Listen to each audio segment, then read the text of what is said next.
Hi friends, இன்றைக்கி வீடியோவில் இரும்பு போல் பலத்தை தரக்கூடிய நல்ல டேஸ்டியான ஒரு பாட்டி காலத்து ஸ்வீட் எப்படி பண்ணலான்றதாங்க பார்க்க போகிறோம். ராகி அல்வா ரொம்ப சிம்பிளாக வீட்டில் இருக்கக்கூடிய 3 பொருட்கள் வச்சு செஞ்சிடலாம். ரொம்ப டேஸ்டி, ரொம்ப ஹெல்த்தியும் கூட. இந்த வீடியோவில் நான் சொல்லியிருக்க அளவுகளில் ட்ரை பண்ணி பாருங்கள். கண்டிப்பாக உங்கள் எல்லாருக்குமே ரொம்ப பிடிச்சிருக்கும். இப்போ இந்த சுவையான ராகி அல்வா செய்கிறதுக்கு ஸ்டவ்வில் ஒரு வாணலி வச்சுக்கலாங்க. இதில் ஒரு டீஸ்பூன் அளவுக்கு நெய் விட்டுக்கலாம். நெய் நல்லா சூடானதும் 1 கப் அளவுக்கு ராகி மாவு எடுத்திருக்கேன். இது வந்து 1/4 லிட்டர் அளவுடைய கப்பில் 1 கப் எடுத்திருக்கேன். இது கிட்டத்தட்ட ஒரு 125 கிராம்லேருந்து 150 கிராமுக்குள்ளே இருக்கும். இதை நல்லா மீடியம் ஃப்ளேமில் வச்சு ஒரு 5 நிமிஷத்துக்கு நல்லா வறுத்து எடுத்துக்கோங்க.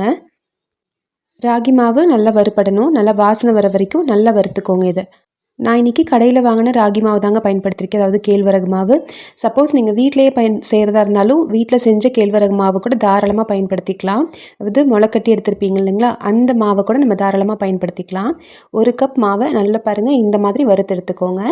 இப்போ ஒரு பவுலில் 1 கப் மாவுக்கு 1 கப் அளவுக்கு பொடிச்ச உருண்டை வெல்லம், கூடவே 2 கப் அளவுக்கு தண்ணி இதை சேர்த்துட்டு இது நல்லா கொதிக்க வச்சுக்கோங்க. வெல்லம் கரைஞ்சி நல்லா கொதி வந்ததும் ஸ்டவ் ஆஃப் பண்ணிடலாம். பாகு எதுவும் வரணுன்ற அவசியம் இல்லை. 1 கப் மாவுக்கு 1 கப் வெல்லம்ன்றது இனிப்பு சுவை கரெக்டாக இருக்கும்.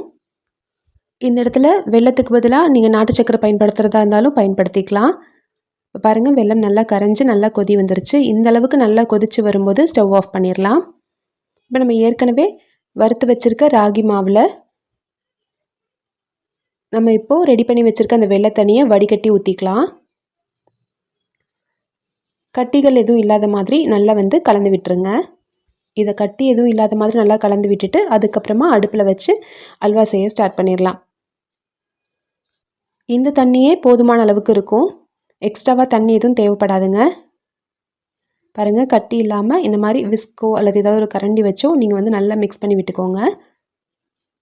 கட்டி எதுவும் இல்லாமல் நல்லா மிக்ஸ் பண்ணிவிட்டு இப்போ இதை ஸ்டவ்வில் வச்சுக்கலாம்.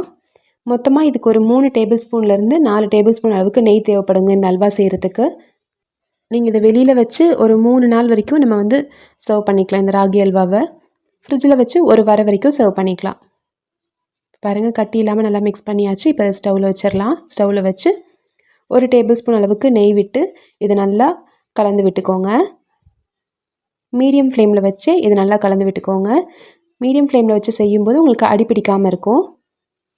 ஸ்டவ் ஆன் பண்ணதும் சட்டுன்னு ஒரு 2-3 நிமிஷத்துலேயே கொஞ்சம் கொஞ்சமாக கெட்டிப்பட ஆரம்பிச்சிரும். ரொம்ப நேரம் ஆகாதுங்க. மொத்தமாகவே இதை செய்கிறதுக்கு ஒரு 15 நிமிஷம் கிட்ட தான் ஆகும். ஒரு 2 ஏலக்காயை பிடிச்சி இதில் சேர்த்துடலாம். ஒரு சிட்டிகை அளவுக்கு உப்பும் சேர்த்துக்கலாம். இது 2ஐயும் சேர்த்துட்டு நல்லா இந்த மாதிரி கலந்து விட்டுருங்க.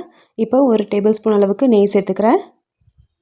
நம்ம ஏற்கனவே கேழ்வரகு மாவு வறுக்கிறதுக்கு ஒரு 2 டீஸ்பூன் அளவுக்கு நெய் சேர்த்தோம். இப்போ பாருங்கள், கொஞ்சம் கொஞ்சமாக கெட்டிப்பட ஆரம்பிச்சிருச்சு.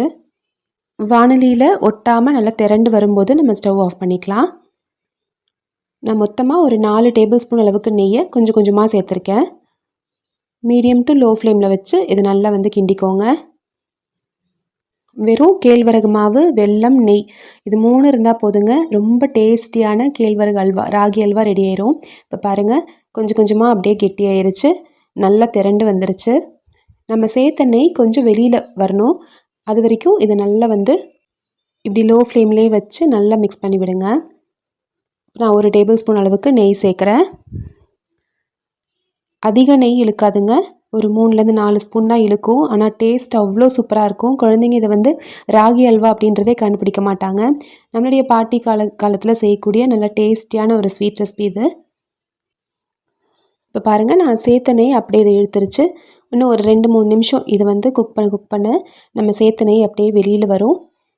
சரியாக அந்த ஸ்டேஜ் வந்ததும் நெய்யில் வறுத்த முந்திரி பருப்பு சேர்த்து நம்ம இறக்கிக்கலாம். முந்திரி பருப்பு வந்து ஆப்ஷனல் தான், விருப்பப்பட்டால் நீங்கள் சேர்த்துக்கோங்க. கரெக்டாக இதே அளவே சேர்த்துக்கோங்க. இனிப்பு அதிகமாகவும் இல்லாமல் குறைவாகவும் இல்லாமல் கரெக்டாக இருக்கும். கொஞ்சமாக நெய்யில் வறுத்த பாதாம் பருப்பு, முந்திரி பருப்பை சேர்த்து நல்லா இதோட சேர்த்து மிக்ஸ் பண்ணிக்கலாம். நம்ம அல்வா சாப்பிடும்போது அங்கங்கே கடிப்படும்போது நல்லா டேஸ்ட்டாக இருக்கும். இப்போ பாருங்கள், நெய் எதுவும் எக்ஸ்ட்ராவாக இழுக்காமல் அப்படியே வெளியில் கக்கிட்டு வருது. இந்த ஸ்டேஜில் நம்ம வந்து ஸ்டவ் ஆஃப் பண்ணிடலாம். ராகி அல்வா சூப்பராக ரெடி ஆயிடுச்சுங்க. அவ்வளோ டேஸ்ட்டாக, அவ்வளோ சாஃப்டாக, சூப்பராக இருக்கும். கண்டிப்பாக இதே மாதிரி ட்ரை பண்ணி பாருங்கள். நம்ம சேர்த்த நெய்யெல்லாம் கொஞ்சம் கொஞ்சமாக அப்படியே வெளியில் வருது பாருங்கள். கரெக்டாக இந்த ஸ்டேஜ் வந்ததும் ஸ்டவ் ஆஃப் பண்ணிடுங்க. ஸ்டவ் ஆஃப் பண்ணிட்டு இப்போ நம்ம இறக்கி வச்சிடலாம். நல்லா சுவையான சத்தான ராகி அல்வா ரெடி ஆயிடுச்சு. நீங்களும் இதே அளவுகளில் ட்ரை பண்ணி பார்த்துட்டு எப்படி இருந்துச்சுன்னு சொல்லுங்கள். இந்த ரெசிபி உங்களுக்கு பிடிச்சிருந்துச்சுன்னா நம்ம சேனல் ராகாஸ் கிச்சனில் ஒரு லைக் கொடுங்க. ஃப்ரெண்ட்ஸ் கூட இந்த வீடியோவை ஷேர் பண்ணிக்கோங்க. நம்ம சேனலை சப்ஸ்கிரைப் பண்ணி வச்சுக்கோங்க. தேங்க்யூ.